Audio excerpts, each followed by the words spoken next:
저 빠셔라 빠요 빠셔라 저거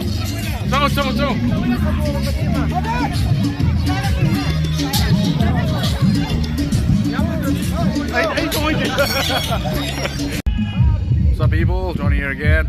Ngasi se ko yaoshang numit humni numit sida Kanto Awang Leikai ki lapak tane ko isana disi YouTubers mayam ga koi Leikai ki club ka sana ga do ne bako ado sigi mafam sigi am nungsi ba amna kai you know adi sigi se ko ki buffer zone ai tare red zone area ga su yam nakna leiba aduna kai tare angang sing ke swagi lei mayam loi tension loi no lei ni na ko kai tare yaoshang ga si intinoi na mis to udre ba adi kulga ko sing ga se dum side dum lei ba ni na rotation moi dum duty tar dum hojik dum lei ba ni na ai tare ko aduna akoi ne se da football ama se da koi moi sana ga aktang oi jawa potha na ba gi da makta akoi ju stay da dum lakcha ba ni ai tare ko aduna Kanto Awang Leikai hai lampa ka di am phase light ka ju yom tha le moi stay da nungdang channel dum ya ni ko ado hojik se pung nung din gi ogum kai tare ko aduna mari bawung de dum thek da ra dim light thal dum chana ni ko ado mafam se ai di sigi Awang Leikai se ahan mane gi oi na lai se ko ado yam na lai ma khong gi chang ma gi ado Thabal Leikai ka to Thabal Leikai ka yam na e ko ste ga yam hostile over area ne ai tare sai se ado football ni si me ko Nasi hoi tong na da chon ni ne koi taraga si koi manak ta Kanto da koi ball tournament am sin mane koi friendly oina ado ai nau ba ga lak pune nau ko se mi jala kan ko ado moi ri pasana me do koi team akoi san to moi ya phada hi bra hai ne ado ya me moi ya dum ya me do full active to san ga moi lak me la kan ai ne me mo hok kan ni sa usala ke akoi jo anei bi hori da natra Leikai han singa jo photo kami ne kise na ngai se kan nau ka to na na woi ti tholak triye ado akhoi gi hai base akhoi horen ti lupi da number kamaina khoi flat tau da bi da log ke habdo ai horen so to ke ba ai ti yamna lemna masa pa to automatic gentleman ki kulog da adu ga ai to bi se magic tau ga log di lupi le sabi da ba horen ai foi na magic tau ga lupi de ki number log ke ba मैं आपसे ही चलो यार मैं आपसे ये वो कमा कोई ये फ्लट तो कभी तो पीछे लगना भाई जे फर्स्ट टाइम होती नहीं ये लोग तो कोई नहीं ये लोग इधर लास्ट दिस सीमा वाले में पंक्तिंग सी की कोई यूट्यूबर में हम सनादर है जी Kanto Awang Leikai बाबूक से हम ले ये क्या होगी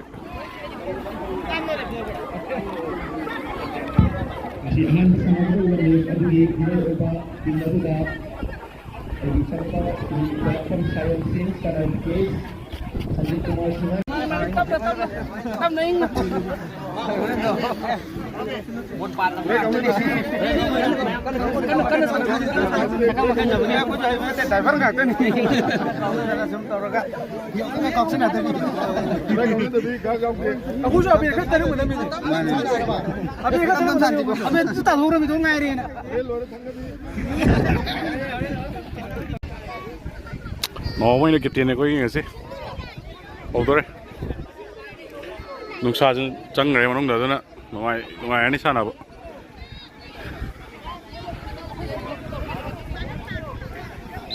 rồi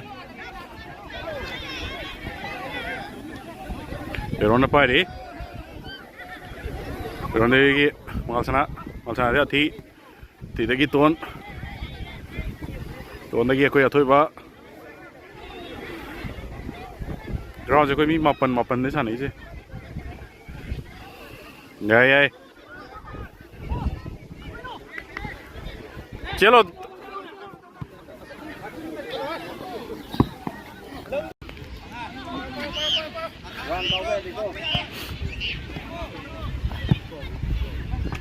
vào đây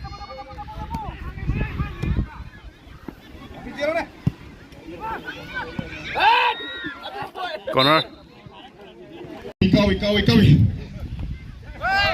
Beron, cái đôi nổ giếng lấy tụi bộ.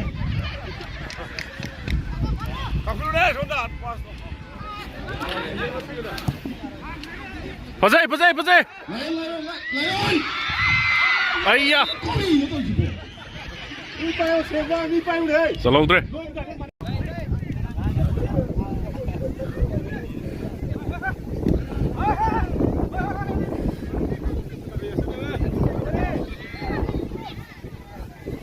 January, goal January. Tona pari kana. The ground is got chung, like the man of Grawal, isn't it? Fazay, be on a pare. Bakar, Fazay, pass Fazay.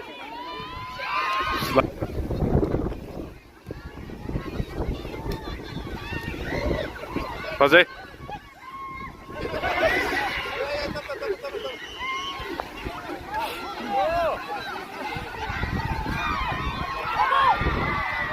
Free kick was on there. Don't go there.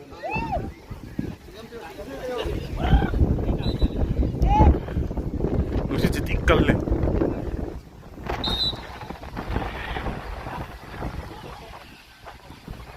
Guys.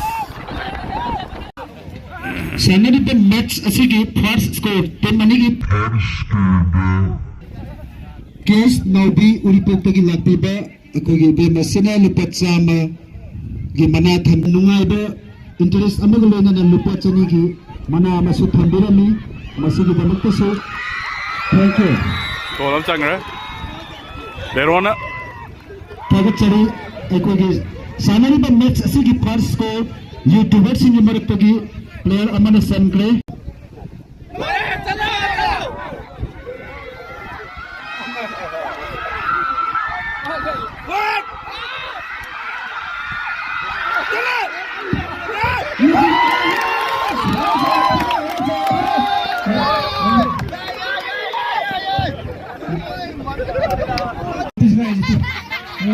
Was it 3-1? Where?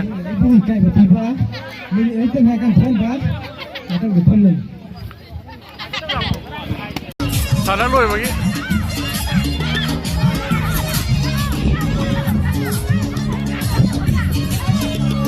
Kanto Awang Leikai da.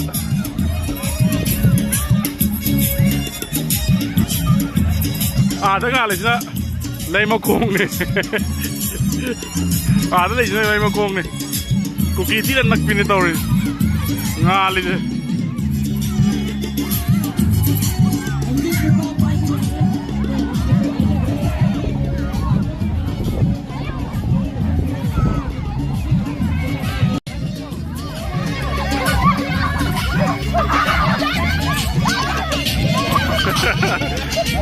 Jom, paisa lo, payo. Paisa lo. Jangan.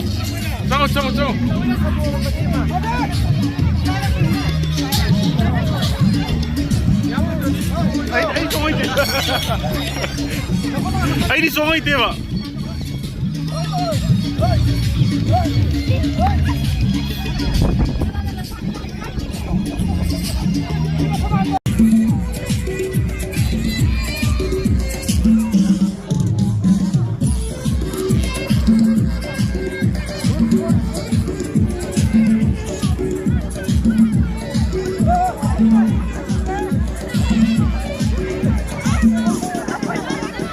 Football sana lo bengang tang suang mani ko maya. Thabal sen manate akoi football dress ne koi lei je. Football sana lo bagi Kanto Awang Leikai da. Ton ngok chen ne. Koi novi sut pa Leikai.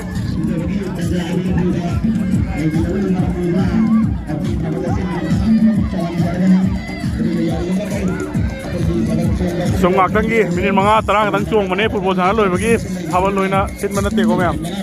Kanto Awang Leikai je yam na lei makong ek makong na lei je yam na red zone oi ba jaga ne swai je aduna mayam se angang sing se ngak tang doi jo harau jana na ko moi di swai dan nongoi makon ta da ko tra yam na hostile lo lei da na yam na trauma ma tre ngang kai lei sing je ko angang ka phena da swai lei ba mayam se loi na ba trauma ma tre lei ja ki khang ma tre moi lei se ko dum ke tare khul je na lei ne ji ko ado ngak tang gi oi na ngasi se moi na football amta sinche na har kudra koi chalaga ngaji je harao ro sanamina bani ngakong doi chu nungai na ba na tu lora sana lora kanda akoi kana ya to ne football se lora ka ngatang mini ma tang tawal chong ne na mo mai chile ai ga jam tan ne ka ai ga mo ge first time thing na me ba ha khang bai khang bai asi first time ne ba mai leading ne bai tau du se adi ai gi first time oina music se aina tau ne ba mai nang na khali po to aina khang ta ga nang nak ni na ta nak ni adu nang kai ga se phusi ga ha ma thing na ba ne ba ꯑꯗꯨꯒ ꯅꯪꯒꯤ ꯅꯝꯕꯔꯁꯦ ꯑꯩꯉꯣꯟꯗ ꯁꯦꯞ ꯇꯧꯗꯦꯕ ꯁꯦꯞ ꯇꯧꯗꯦ ꯑꯗꯨ ꯑꯣꯏꯇꯥꯔꯒꯁꯨ ꯅꯪ ꯅꯝꯕꯔꯗꯣ ꯁꯤꯗꯩꯗ ꯏꯕ ꯀꯥꯟꯗ ꯁꯦꯞ ꯂꯩꯔꯝ ꯇꯥꯔꯒꯗꯤ ꯏꯕꯥꯅꯤ ꯍꯥꯟꯅ ꯇꯤꯟꯅꯕ ꯑꯣꯏꯗꯣꯏꯅꯦꯕ ꯅꯪ ꯅꯝꯕꯔꯗ ꯍꯧꯖꯤꯛ ꯅꯝꯕꯔ ꯁꯦꯞ ꯂꯩꯕ ꯂꯩꯇꯕꯅꯦꯕ ꯁꯤ ꯃꯥꯏꯟꯗꯤꯗꯤ ꯅꯣꯏ ꯍꯥꯏꯗꯣꯛꯅꯒꯅꯣꯕꯀꯣ ꯑꯩꯒꯤ ꯅꯣꯏꯒꯗꯤ ꯉꯁꯤ ꯐꯥꯔꯁ ꯇꯥꯏꯝꯅꯤ ꯊꯦꯡꯅꯩꯁꯦ ꯅꯣꯛꯁꯜꯂꯛꯀꯅꯣ ꯏꯀꯥꯏꯁꯦ ꯀꯩꯅꯣ ꯁꯤ ꯃꯥꯒꯤ ꯅꯝꯕꯔꯁꯦ ꯑꯩꯉꯣꯟꯗ ꯁꯦꯞ ꯂꯩꯇꯦꯕ ꯁꯤ ꯅꯝꯕꯔꯁꯦ ꯑꯩꯉꯣꯟꯗ ꯁꯨꯡꯌꯥꯎ ꯌꯥꯎꯗꯕ ꯄꯣꯠꯅꯦꯕ ꯈꯪꯕ꯭ꯔꯥ ꯍꯥꯏꯗꯤ ꯁꯦꯞ ꯂꯩꯇꯕ ꯄꯣꯠꯅꯦꯕ ꯀꯣꯜ ꯂꯥꯛꯄ꯭ꯔꯥ ꯃꯦꯖꯤꯛ ꯇꯧꯕ ꯁꯥ ꯂꯩꯁꯥꯕꯤ ꯅꯝꯕꯔ ꯂꯧꯕ Yeah. ꯑꯩ ꯃꯦꯖꯤꯛꯀꯤ ꯉꯛꯄ꯭ꯔꯥ ꯑꯩ ꯉꯛꯇꯦ ꯌꯥꯝ ꯂꯥꯏ ꯂꯧꯈ꯭ꯔꯦ ꯍꯥ ꯍꯣꯔꯦꯟ ꯐꯣꯟ ꯇꯧꯔꯛꯑꯅꯤ ꯂꯣꯏꯁꯤꯟꯖꯔꯒꯦ ꯃꯌꯥꯝ Thank you so much for watching ꯑꯗꯣ ꯃꯇꯨꯡꯗꯁꯨ ꯅꯨꯡꯉꯥꯏ ꯃꯌꯥꯝ ꯇꯧꯔꯛꯈꯤꯒꯦ ꯉꯁꯤꯒꯤ ꯑꯣꯏꯅꯗꯤ ꯕꯥꯏ ꯕꯥꯏ